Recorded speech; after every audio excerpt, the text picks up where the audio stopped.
नमस्कार मेरे प्यारे बच्चों, मैं हूं राजीव कुमार। आपको स्वागत करता हूं आपका अपना YouTube channel physics cracker jack में। आज का जो टॉपिक है मेरा न्यू चैप्टर है करंट इलेक्ट्रिसिटी, जो कि हम लोग पिछले क्लास में जो है गॉस लॉ तक ख़त्म कर चुके थे। इलेक्ट्रोस्टैटिक्स का कंप्लीट सिलेबस ख़त्म हो चुका। अब हम लोग नेक्स्ट पार्ट में चलते हैं जिसका नाम है करंट इलेक्ट्रिसिटी। और बता दें कि अभी के बाद मतलब 12th में जितना भी चैप्टर हम लोग पढ़ते हैं, हर चैप्टर से सवाल आना कंफर्म होता है। हाँ, हो सकता है कि उसके अंदर का टॉपिक का बदलाव जरूर होगा, पर चैप्टर में कोई भी कमी नहीं होगा। मतलब हर चैप्टर से आपका एक सवाल आना ही आना है। जैसे अभी इलेक्ट्रोस्टैटिक्स में दो पार्ट पढ़े, एक इलेक्ट्रोस्टैटिक्स 1 और एक इलेक्ट्रोस्टैटिक्स 2, मतलब एक गॉस लॉ वाला पार्ट और एक बिना गॉस लॉ वाला पार्ट। तो वो दोनों से एक क्वेश्चन कंफर्म है। उसके बाद आपका एक करंट इलेक्ट्रिसिटी चल रहा है, उसके बाद कैपेसिटर पढ़ेंगे, उसके बाद मैग्नेटिज्म पढ़ेंगे, उसके बाद इलेक्ट्रोमैग्नेटिक इंडक्शन पढ़ेंगे, उसके बाद अल्टरनेटिंग करंट पढ़ेंगे, उसके बाद एक लास्ट टॉपिक होता है इलेक्ट्रोमैग्नेटिक वेव, जो कि 45 मिनट का होता है। और वो भी उससे भी सवाल एक आ जाता है, जो कि हम लोग को जितना भी 12th में चैप्टर हम पढ़ेंगे, हर चैप्टर से एक सवाल कंफर्म होता है, हर चैप्टर से। ये बात ध्यान में रख लीजिएगा। चलिए आगे हम लोग बढ़ते हैं करंट इलेक्ट्रिसिटी। तो सबसे पहले अभी जो हम लोग पढ़ेंगे वो करंट के बारे में पढ़ेंगे कि क्या होता है करंट का डेफिनेशन क्या होता है, ये कैसा क्वांटिटी होता है, ये इसका डायरेक्शन क्या होता है। इस तरीके का चीज़, छोटा छोटा चीज़ आज हम लोग पढ़ने वाले, बिल्कुल फंडामेंटल आज पढ़ने वाले हैं। हाँ, और थोड़ा सा अलग, ये 10th में आप पढ़े होंगे पर उससे थोड़ा सा अलग हम लोग पढ़ने वाले हैं। तो यहाँ पर सिंपल सा बोला गया कि rate of flow of charge through given cross sectional area in perpendicular direction known as current. Simple सा लॉजिक में बोला कि जो rate of flow of charge है वो कहां से पास करे, पासेस थ्रू, यहां पर लिख दीजिए passes through, rate of flow of charge which is passes through given cross sectional area in perpendicular direction known as current। जो चार्ज का जो फ्लो करने का रेट होगा, चार्ज का फ्लो करने वाला होगा, जो फ्लो कर रहा होगा चार्ज, वो क्रॉस सेक्शनल एरिया से क्रॉस करना चाहिए, और वो क्रॉस सेक्शनल एरिया के परपेंडिकुलर डायरेक्शन में फ्लो कर रहा हो, तब वहां पे जाके हमारा क्या आता है, करंट।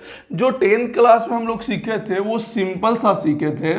क्या सीखे थे कि ये रेजिस्टेंस है मेरा, इतना तो पता ही होगा, और ये आपका जो क्या है रेजिस्टेंस है। तो यहाँ पर बोला जाता था कि आपका जो है करंट कैसे डिफाइन होता है।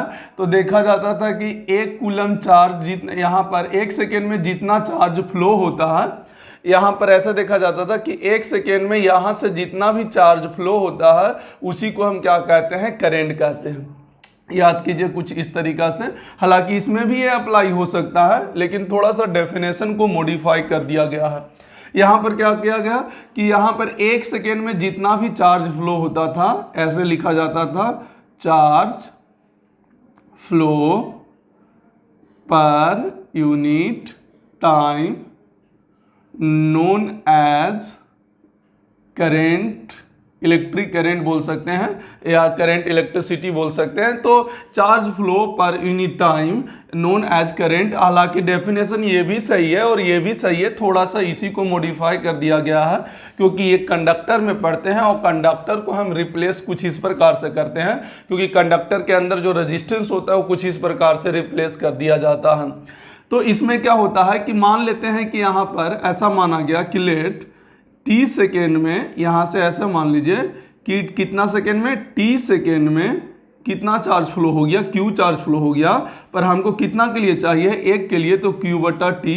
तो यही मेरे लिए क्या हो जाता है, आपको पता है, ये हो जाता है करंट। मतलब आपको पता है करंट का फॉर्मूला क्या होता है, चार्ज बटा time.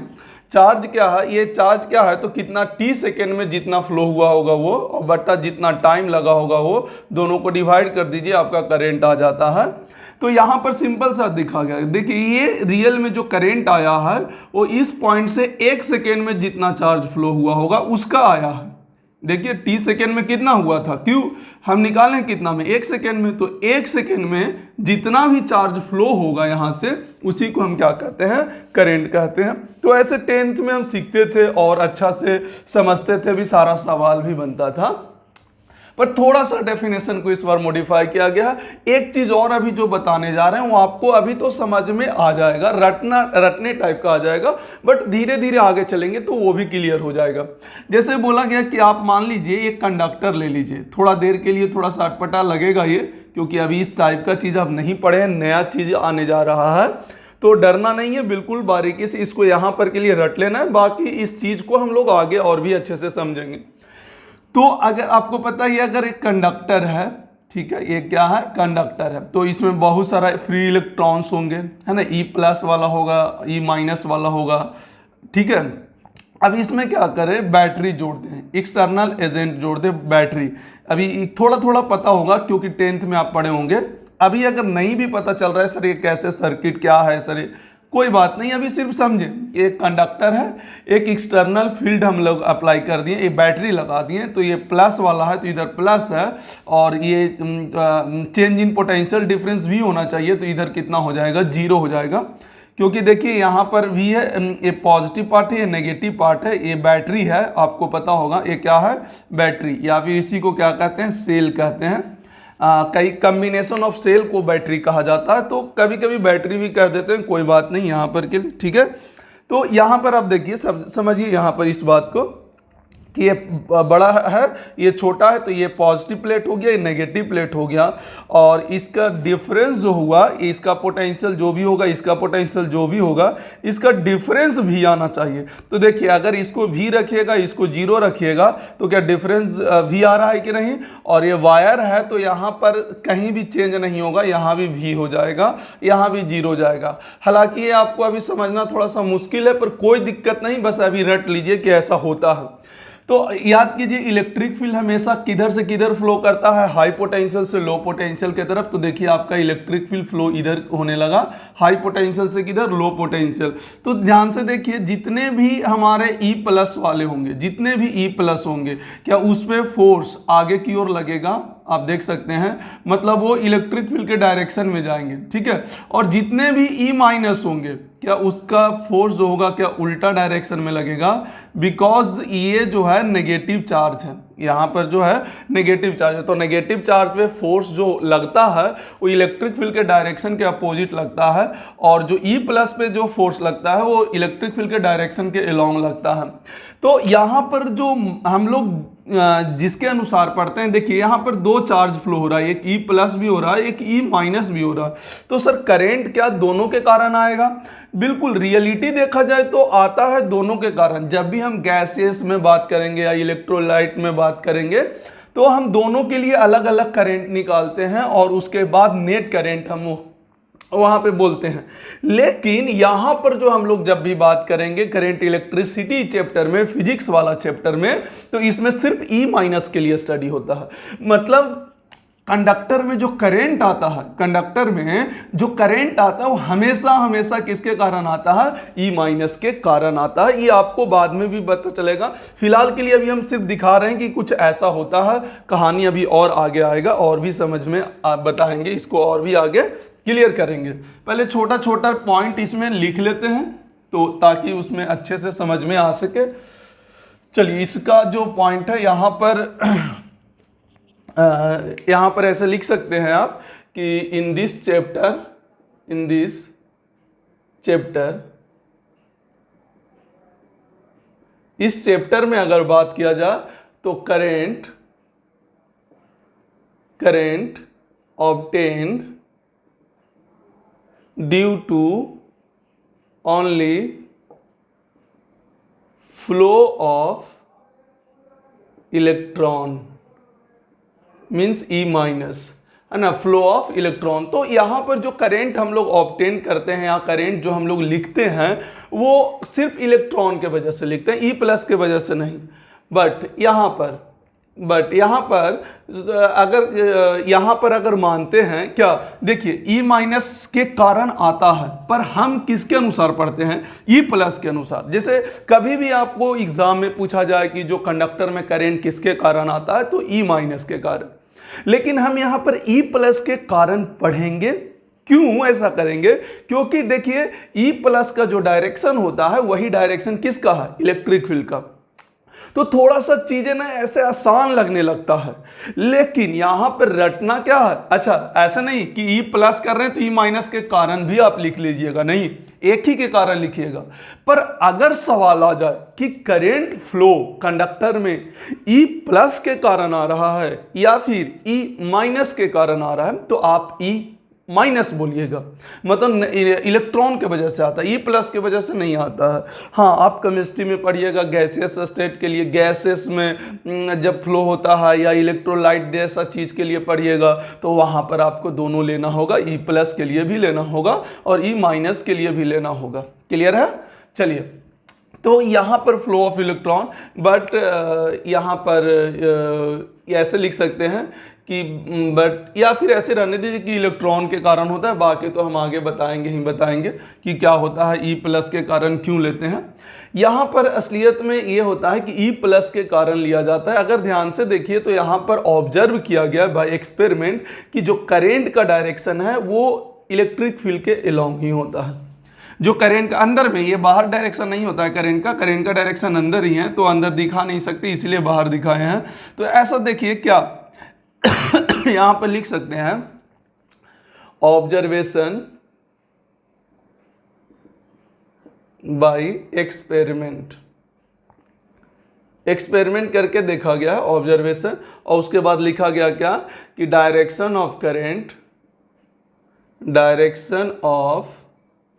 Current same as direction of e plus. देखिए ई प्लस का जो डायरेक्शन है वही डायरेक्शन करंट का, इसीलिए हम ये ई प्लस पे काम कर लेते हैं, क्योंकि जहां पर ई प्लस दिखाई देगा वो और जो डायरेक्शन दिखाई देगा करंट का भी वही डायरेक्शन होगा। इसीलिए हालांकि ई माइनस के कारण होता है, यहाँ पर ये भी लिखना पड़ेगा आपको कि यहाँ पर, इसको इधर लिख देते हैं, देखिएगा ध्यान से। यहाँ पर आप देखिए जैसे यहाँ पर आप करिएगा, इसको देखिए सेकेंड पॉइंट जो है इसमें ऐसे लिख सकते हैं कि direction of current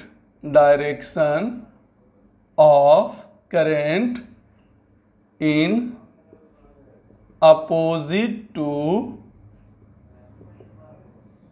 direction of e minus. देखिए ई माइनस इधर है पर करंट का डायरेक्शन इधर है, तो यहाँ पर इस तरीका से आप बोल सकते हैं कि जो करंट का डायरेक्शन होगा वो ई माइनस के अपोजिट होगा। तो यहाँ से आप ये भी लिख सकते हैं। क्लियर है? चलिए फिगर हटाते हैं, बाकी इस पे बहुत सारा बात करने वाले हैं। अभी तो छोटा छोटा पॉइंट लिखा रहे हैं ताकि करंट को आप समझ सकें कि किसके कारण करंट आता है, डायरेक्शन क्या होता है, किस पे हम पढ़ते हैं, है ना। छोटा छोटा पॉइंट है, अभी तो चालू किए हैं करंट, बहुत छोटा छोटा सा पार्ट है। चलिए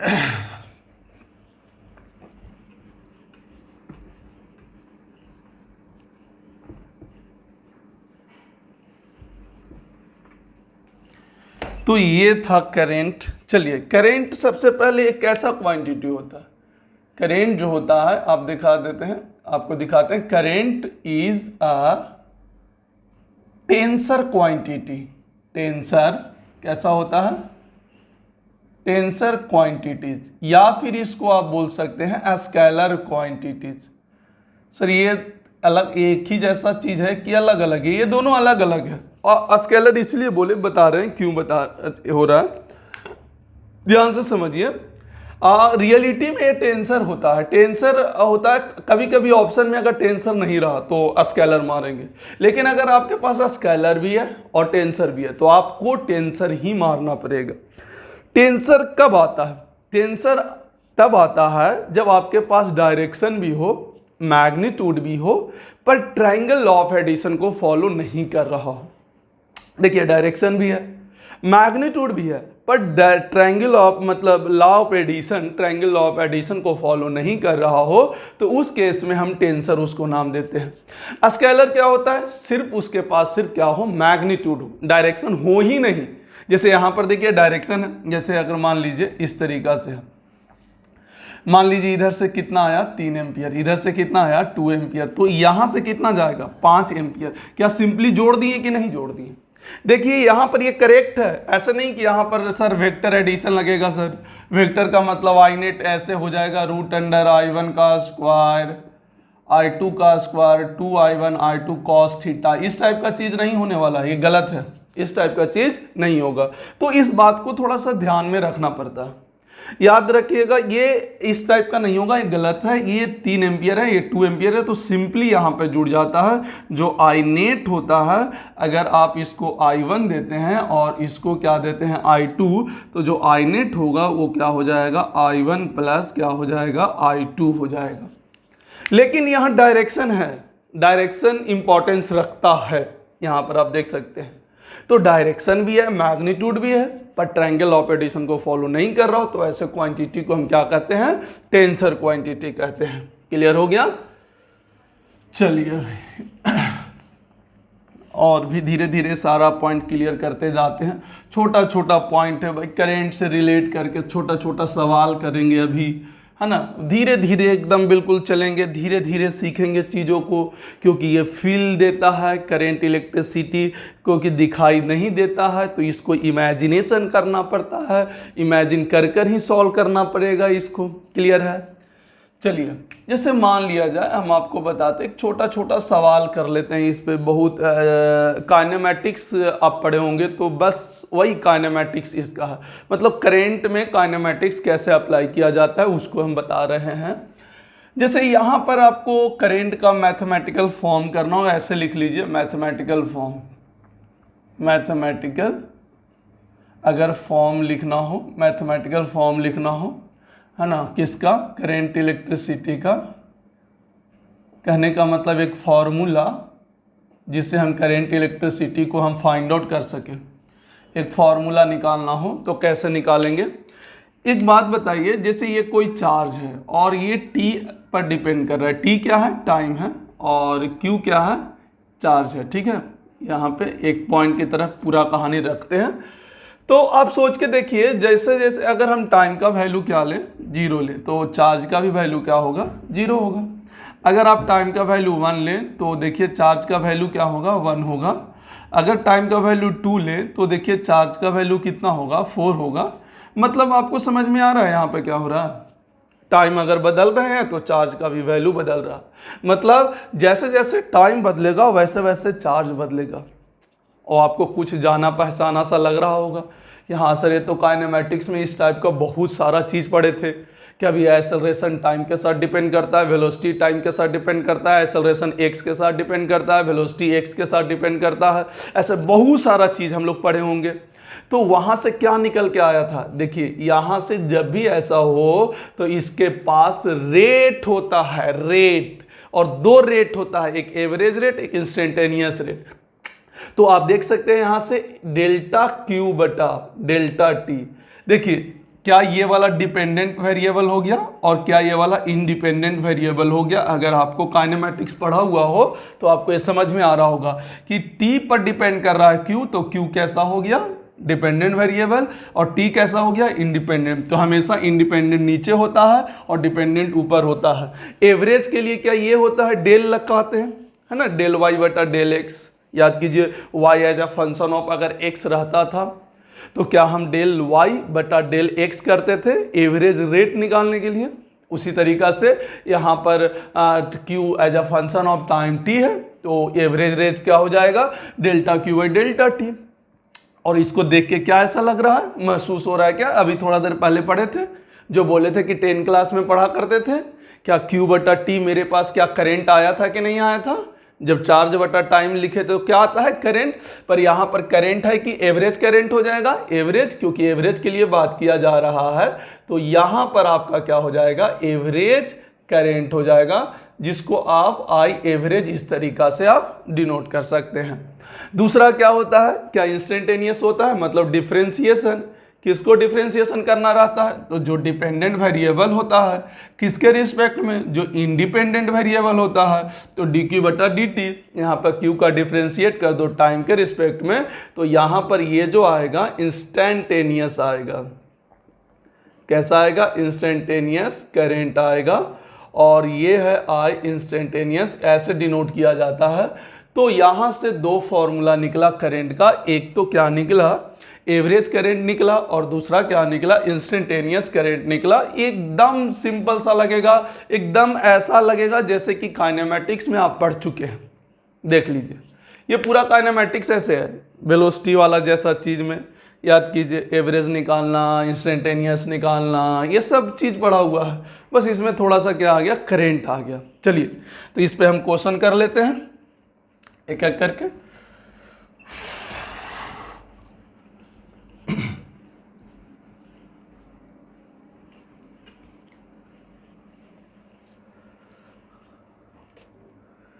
चलिए भाई, तो आप देख लीजिए यहाँ पे, जैसे मान लिया जाए कि इफ q बराबर t² + 2t + 3 है, इस तरीक़ा से है, और हमसे बोला गया कि फाइंड, पहला में I एवरेज, मतलब average current from t = 0 to t = 1 second, मतलब 0 से 1 सेकेंड इंटरवल में पूछा जाता था, तो याद कीजिए एवरेज होता था। दूसरा I instantaneous at t = 2 second. याद कीजिए कि जब भी इंस्टेंटेनियस आपसे पूछा जाता था, जब भी इंस्टेंटेनियस कोई भी चीज़ पूछा जाता था, तो किसी पार्टिकुलर टाइम पे पूछा जाता है। तो इस तरीक़ा से दो सवाल यहाँ से, कब? जब q as a function of time t हो। धीरे धीरे थोड़ा सा लेवल इसमें भी आता है, तो थोड़ा सा चेंज करते हैं, पहले कर लेते हैं ऐसे।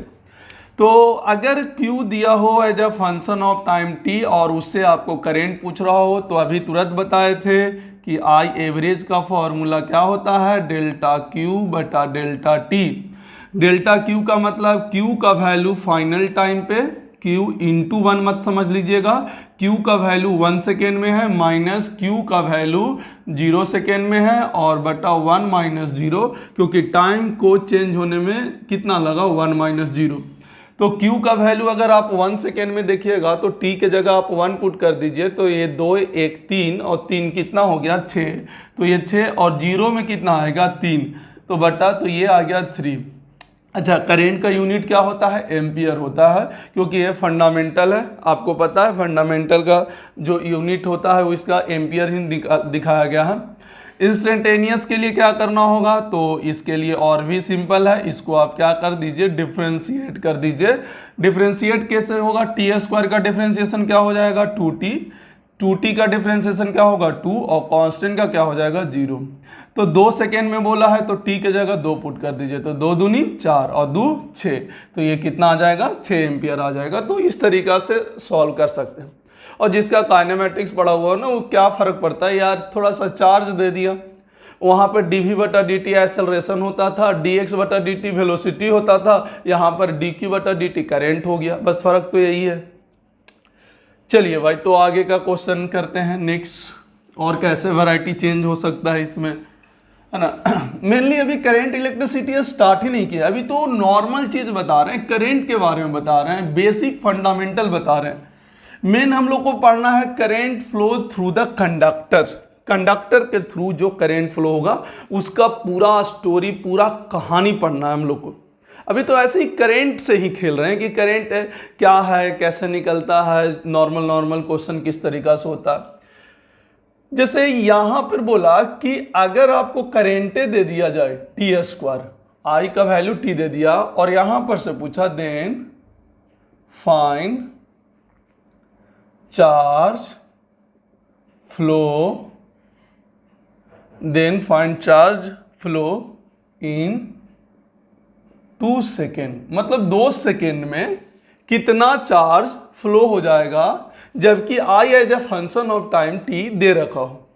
या फिर ऐसे भी बोल सकता है इसमें क्वेश्चन कि इनिशियल चार्ज दिया हो, तो बताएं 2 सेकेंड के बाद उसमें कितना चार्ज फ्लो होगा। कितना चार्ज होगा। तो खैर यहाँ पर फ्लो का बात है, हम लोग इसमें तरीका से सीख लेते हैं कि क्या होता है।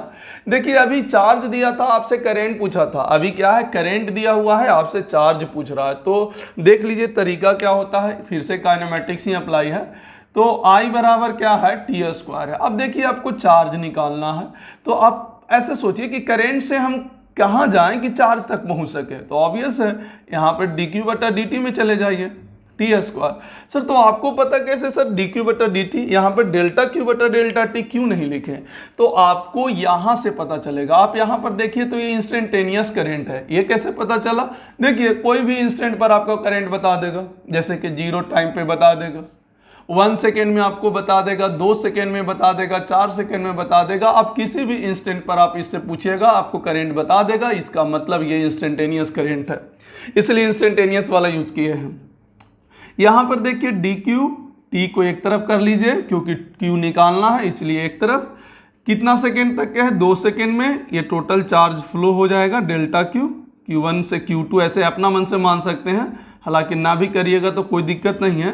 ये dq क्या होता है q और Q1 Q2, तो ये क्या हो जाएगा ΔQ, मतलब चार्ज फ्लो हो जाएगा। और t² का इंटीग्रेशन t के पावर 3/3 और 0 से 2, तो जो चार्ज फ्लो हो जाएगा मतलब ΔQ वो कितना हो जाएगा, 2 रखिएगा तो 8 आ जाएगा, 8/3 और इतना कूलम है ना, इतना क्या हो जाएगा कूलम। तो इस तरीका से आप चार्ज फ्लो निकाल सकते हैं। देख लीजिए 8 कूलम या C लिख दीजिए डायरेक्ट, कोई फर्क नहीं पड़ता, इतना 8/3 कूलम। तो आप करंट अगर दिया रहे तो आप चार्ज भी निकाल सकते हैं, और अगर चार्ज भी दिया रहे तो आप करंट भी निकाल सकते हैं। चलिए इसमें एक और आता है, उस पर भी बात कर लेते हैं। इसमें एक और तरीके का क्वेश्चन आता है, फिर हम लोग ग्राफिकल क्वेश्चन पे चलेंगे, ग्राफ टाइप के क्वेश्चन पे चलेंगे कि क्या होता है ग्राफ टाइप का क्वेश्चन। जैसे मान लिया जाए ग्राफ पहले इससे चलते हैं। होता क्या है कि कभी कभी ऐसे देगा, इफ I बराबर t² ऐसे दे दिया, देन फाइंड एवरेज करेंट, यहाँ से average current in t = 2 second ऐसे दे देगा। मतलब इंस्टेंटेनियस करंट आपको दिया हुआ है, देख लीजिए ये इंस्टेंटेनियस करंट दिया हुआ है और आपसे एवरेज करंट ही पूछ रहा है, मतलब करंट देकर करंट ही पूछ रहा है। तो इसका बेसिक फंडा होता है, वहाँ पे भी फंडा ये बताए थे और डायरेक्ट हम लिख देते हैं फार्मूला।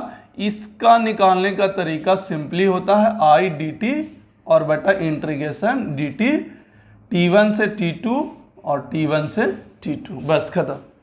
मतलब अगर इंस्टेंटेनियस दे रखा हो और उसी का एवरेज पूछ रहा हो तो ये फॉर्मूला अप्लाई कर लें। अच्छा ये हर जगह अप्लाई होता है, जैसे पावर का इंस्टेंटेनियस देता और पावर पूछता तो p dt/dt, t1 से t2, t1 से t2। अगर वर्कडन का देता तो वर्कडन के भी कहानी वैसे ही लिखा जाता है, काइनेटिक एनर्जी के देता तो उसी के तरीका से लिखा जाता है।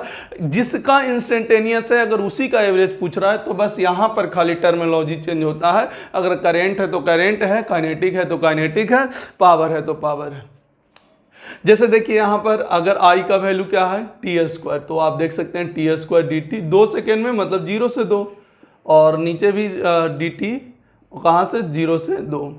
तो आप देख सकते हैं कितना हो जाएगा t के पावर 3/3 0 से 2, और यहाँ पर देख सकते हैं dt का t होता है इंटीग्रेशन 0 से 2, तो ऊपर कितना आ जाएगा 8/3 और नीचे कितना आएगा 2, 2 चौके 8, तो ये आ जाएगा 4/3 एम्पियर। तो आपको सवाल का सॉल्व करने का तरीका जो है वो ऐसे है। मतलब तीसरा टाइप का क्वेश्चन कुछ इस प्रकार से आता है कि अगर करंट इंस्टेंटेनियस दे रखा हो और हमसे क्या पूछ रहा हो एवरेज करंट पूछ रहा हो तो इस तरीका से सॉल्व करते हैं।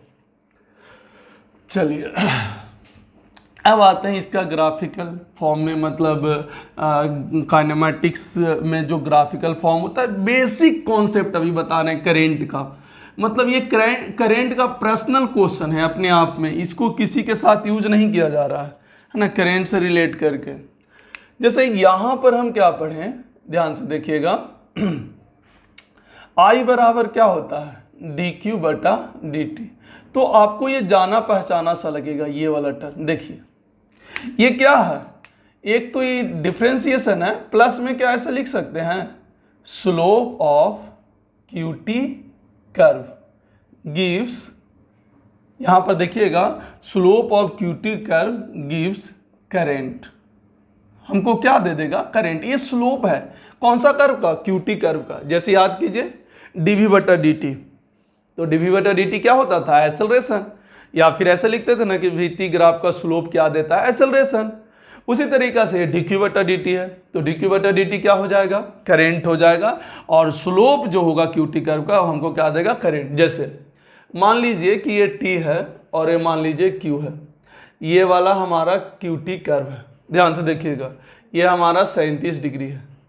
अब हमसे यहाँ पर बोले ये वाला टाइम कितना है, 1 सेकेंड है, ये वाला जो टाइम है आपका 2 सेकेंड है, ये वाला आपका जो टाइम है आपका ये 3 सेकेंड या 4 सेकेंड जो भी ले लीजिए। बोला बताइए 2 सेकेंड होने के बाद इस ग्राफ के अनुसार बताना है कि 2 सेकेंड में कितना करंट फ्लो हो रहा होगा। यहाँ से ये क्वेश्चन के तौर पे बता रहे हैं, find current flow in t = 2 second, या कोई भी टाइम ले लो।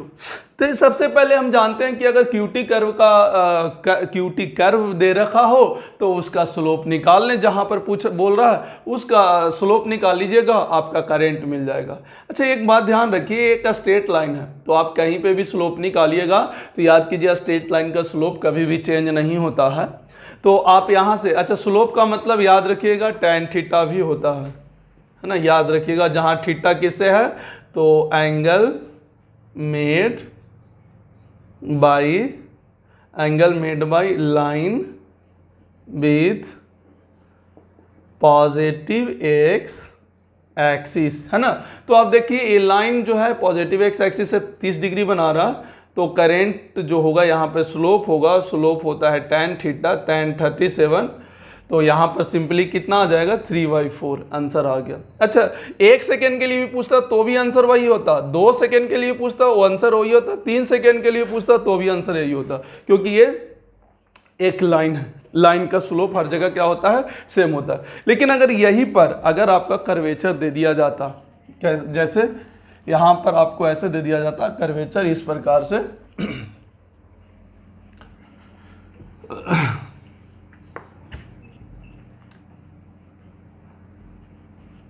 जैसे देखिए आपको इस तरीका से दे दिया जाता, जैसे मान लिया जाए कि ये आपका t है और ये वाला आपका क्या है, q है, ऐसे दे दिया जाए, और ये ऐसे कर्वेचर है देखिएगा ऐसे, और यहाँ पर एक पॉइंट p है और ये पॉइंट p है, और इसका कोऑर्डिनेट आप यूँ मान लीजिए 4,3 है, ऐसे इसका कोऑर्डिनेट है 4,3। अब यहाँ पर बताना है कि इस P पॉइंट पर, ये P पॉइंट पर यहाँ तक के मान लीजिए टाइम लगा है 1 सेकेंड, है ना। यहाँ पर आइएगा तो और टाइम बढ़ेगा, तो यहाँ पर बोला कि find current flow through the point P, यहाँ पर या इन 1 second, find current flow through, यहाँ पर through, find current flow through, find current flow in 1 second, सीधा सीधी लिखे।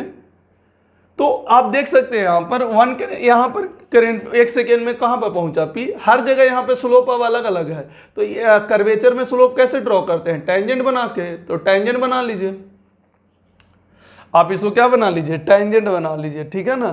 तो यहाँ पर दिक्कत हो रहा है थोड़ा सा, कोऑर्डिनेट अगर आप लिखते हैं ना तो यहाँ पर 4,3 ये पूरा लेना होगा आपको, तो ये आप ऐसे नहीं कर सकते, यहाँ पे थोड़ा सा दिक्कत आ जाएगा आपको, ये हॉरिजॉन्टल कोऑर्डिनेट नहीं मिल पाएगा, ठीक है ना। ये 4,3 तो 4 तो शुरू से हो जाएगा ना, तो यहाँ से नहीं बन पाएगा, इसलिए यहाँ पर देखिए ये हटा के हम ये वाला एंगल दे रहे हैं, डायरेक्ट 37 डिग्री दे रहे हैं, है ना। ये वाला डायरेक्ट हटा के ये लाइन ले लीजिए, ऐसा डाटा रहेगा जो कि सॉल्वेबल हो, है ना। ये तो हम खुद से अपने मन से ले रहे हैं, तो ऐसा डाटा रहेगा कि सॉल्वेबल होगा, सॉल्व हो जाएगा। तो देखिए इस पॉइंट पे पूछ रहा है, तो यहाँ पे हम क्या किए, टेंजेंट ड्रॉ किए, टेंजेंट ड्रॉ करके ऑलरेडी एंगल दे रखा था, ऐसे दे के पूछा P पॉइंट पे बताएं या 1 सेकेंड में बताएं कितना फ्लो होगा। तो आप क्या कीजिए, वहाँ पे टेंजेंट ड्रॉ करके सिंपल सा स्लोप निकाल लीजिए, स्लोप निकाल लीजिएगा तो कितना आएगा, tan 37, और tan 37 3/4 आता है। फिर से वापस आंसर आ गया। लेकिन इस बार अगर आगे यहाँ पे पूछे तो ये वैल्यू सेम नहीं होगा, अलग होगा। देखिएगा जैसे जैसे ऊपर जाएगा आपका स्लोप बढ़ते जा रहा है। देखिएगा जैसे आप ऐसा ट्रीट कीजिए कि जैसे कि लग रहा है आप पहाड़ पे चढ़ रहे हैं। तो भाई स्टार्टिंग में तो आराम लगा, लेकिन धीरे धीरे जब पहाड़ खड़ा होते गया तो क्या उसमें दिक्कत आने लगा। इसका मतलब दिक्कत कब आता है, जब स्लोप ज़्यादा हो रहा है। और QT का स्लोप क्या देता है, करंट देता है, मतलब करंट ज़्यादा होगा। तो जैसे जैसे नीचे से ऊपर आप जाएंगे करंट का वैल्यू जो होगा वो आपका क्या हो जाएगा, बढ़ते जाएगा। तो ये था ग्राफिकल फॉर्म का एक पार्ट। एक और पार्ट आता है ग्राफिकल फॉर्म का, आपको भी पता होगा कि दूसरा पार्ट क्या होगा। अगर एक पार्ट स्लोप है तो दूसरा पार्ट होता है एरिया। दूसरा पार्ट क्या होता है, एरिया होता है। देखिएगा तो आपको याद होगा, ध्यान से देखिए, ये होता है करंट dq बटा dt। तो dq को क्या लिख सकते हैं, क्या I dt, ये T1 से T2। अब आप इसी चीज को देख लीजिए, इसको देख लीजिए, ये वाला को। क्या ये जो पूरा पोर्शन है, ये वाला पूरा पोर्शन, ये वाला, क्या ये एरिया अंडर लिख सकते हैं, area under IT curve, IT curve from T1 to T2 gives charge flow in given time interval. यहां पर बोला कि क्या देगा IT कर्व का एरिया, तो भैया देख लो चार्ज फ्लो देगा गिवन टाइम इंटरवल में, कि इस टाइम इंटरवल में T1 से T2 तक में कितना चार्ज का फ्लो हो गया, ये बता देगा। देख लीजिए डायरेक्ट एकदम। मतलब एक पार्ट अगर स्लोप होता है बाबू, तो क्या दूसरा पार्ट क्या होता है, एरिया होता है। ऑब्वियस ये तो अंडरस्टैंड हो जाना चाहिए अब तक कि शुरू से करते आ रहे हैं। एक पार्ट अगर ग्राफिकल फॉर्म का स्लोप है तो दूसरा पार्ट एरिया होना निश्चित है। जैसे QT का स्लोप था, यहाँ IT का एरिया हो गया। अब इससे रिलेट करके सवाल कर लेते हैं।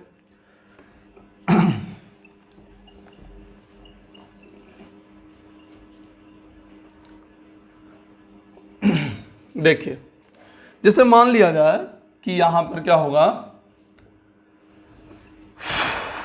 देखा जाए, जैसे मान लिया जाए कि ग्राफ है, बिल्कुल काइनेमेटिक्स टाइप का क्वेश्चन करा रहे हैं। देखिएगा Q है, ये ऐसे है, ये ऐसे है, ये ऐसे है, ठीक है। ये मान लीजिए आपका ये 2 सेकेंड है, ये मान लेते हैं आपका ये 4 सेकेंड है, ये 6 सेकेंड है और ये 8 सेकेंड है। ये आपका जो है, ये आपका जो है मान लीजिए I है, ये 10 एम्पियर है। और ये वाला जो है आपका नहीं दिया हुआ है, ये I मान लीजिए। और आपसे जो सवाल किया गया है वो हम एक एक करके बता देते हैं। तो यहाँ पर पहला सवाल है current at t equal to 8 second. दूसरा जो सवाल होगा यहाँ पर चार्ज फ्लो इन 8 सेकेंड।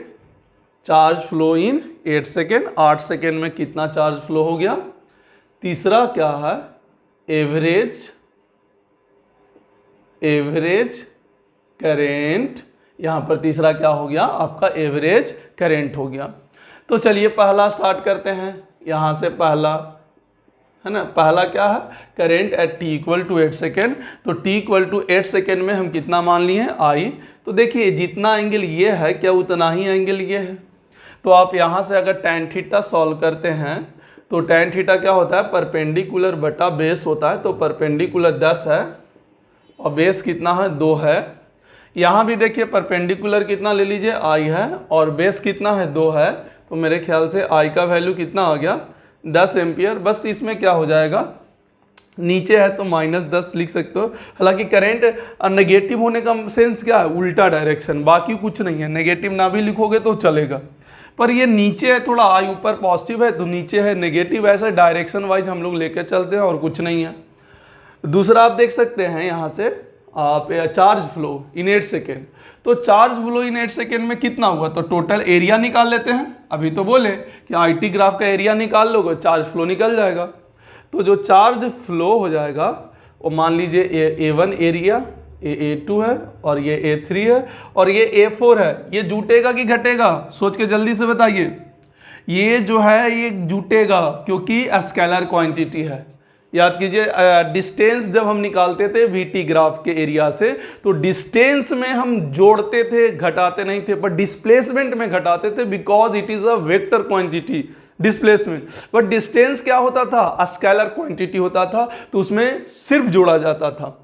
तो डेल्टा क्यू क्या हो गया, A1 एरिया, बेस कितना 2, हाइट कितना 10, तो ऐसे लिख लीजिए 1/2 into base into height, plus यहां पर देखिए रेक्टेंगल है तो 2 इंटू 10 प्लस यहां पर देख लीजिए वही चीज है 1/2 इंटू 10 प्लस यहां पर भी देख लीजिए हाफ इंटू 2 इंटू 10। तो देखिए ये 2 से 2 कैंसिल, 2 से 2 कैंसिल, 2 से 2 कैंसिल, तो 10 20 10 20 हो गया, 20 10 30 10 40 10 50। तो ये जो चार्ज का फ्लो हुआ वो कितना कूलम हुआ, 50 कूलम हो गया, 50 कूलम हो गया। तो आप देख सकते हैं यहाँ से कितना आ गया, 50 कूलम। ठीक है, चलिए ये तीसरा पार्ट में जो है ये क्या है, एवरेज करंट। तो एवरेज करंट तो आप जानते ही, एवरेज करंट क्या हुआ, total charge flow but total time taken. तो चार्ज फ्लो कितना है 50 और टाइम कितना है 8, तो आंसर हो गया एवरेज करंट का 50 बटा कितना 8, आंसर हो गया। तो इस तरीका से ग्राफिकल फॉर्म भी आप सॉल्व कर सकते हैं। IT ग्राफ का ग्राफ दिया हो तो उसे एरिया उरिया निकाल कर क्या निकलेगा, कैसे होगा, क्या होगा, एक बेसिक एंड फंडामेंटल हम बिल्कुल करा दिए हैं इससे रिलेट करके। एक छोटा सा और इंट्रोडक्शन देते हैं करंट का, फिर बाकी के अगले लेक्चर में हम लोग क्लियर करेंगे। मतलब अगले लेक्चर में मेन जो टॉपिक का स्टार्ट होगा करंट इलेक्ट्रिसिटी का, वो अगले लेक्चर में ही होगा।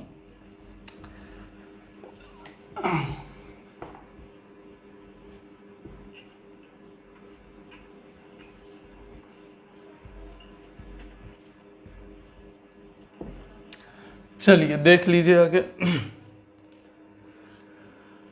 हाँ भाई, तो आप इस केस में देखिए क्या होगा, जैसे यहां पर बोला गया कि इक्विवेलेंट करंट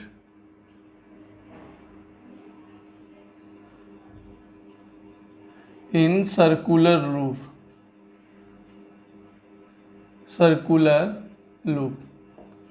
जैसे यहां पर क्या बोला गया कि जैसे मान लिया जाए आपके पास एक कोई लूप है, ठीक है, ये आपका लूप है और इसमें एक Q चार्ज जो है वो V वेलोसिटी से ऐसे चल रहा है, सर्कुलर में चल रहा है। तो भाई इसमें इफेक्टिव करंट आना चाहिए, इक्विवेलेंट करंट कह दीजिए या फिर इफेक्टिव करंट कह दीजिए, इफेक्टिव करंट कह दीजिए। तो करंट क्या होता है, चार्ज फ्लो बटा टाइम। तो चार्ज फ्लो कितना है Q और टाइम पीरियड कितना हो, तो टाइम पीरियड क्या होता है 2 पाई बटा ओमेगा, और V ओमेगा क्या होता है, ध्यान से देखिएगा, क्या V बटा R होता है कि नहीं होता है, सर्कुलर मोशन के अनुसार ओमेगा क्या होता है V बाई R। तो T कौन सा ले रहे हैं, एक time period, one time period, यहां से चलकर वापस यहां तक आएगा। तो एक टाइम पीरियड क्या होता है 2 पाई बटा ओमेगा, वेलोसिटी के टर्म में है तो ओमेगा को V बाई R लिख दीजिए, तो यहाँ पर आएगा 2 पाई R बटा V आ जाएगा।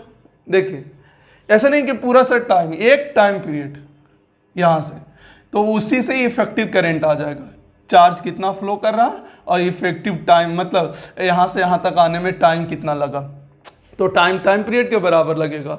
2 पाई बटा ओमेगा, ओमेगा का वैल्यू V बाई R, तो 2 पाई R बटा V, तो यहाँ से आ जाएगा 2 पाई R बटा V। ये आपका इफेक्टिव करंट आ गया इन सर्कुलर लूप। क्लियर है? तो चलिए आज के लिए इतना ही, बाकी के मिलते हैं नेक्स्ट क्लास में। नेक्स्ट क्लास का जो क्लास होगा वो करंट थ्रू द कंडक्टर होगा, और मेन जो चैप्टर स्टार्ट होता है करंट इलेक्ट्रिसिटी का वहीं से होता है, और वहां से आपको बहुत ही ज़्यादा मजा आने वाला है। एक एक करके एक एक टॉपिक का हम लोग क्वेश्चन उस पर अच्छे से करेंगे और इस ढंग से कराएंगे उस पर। क्लियर है? धन्यवाद।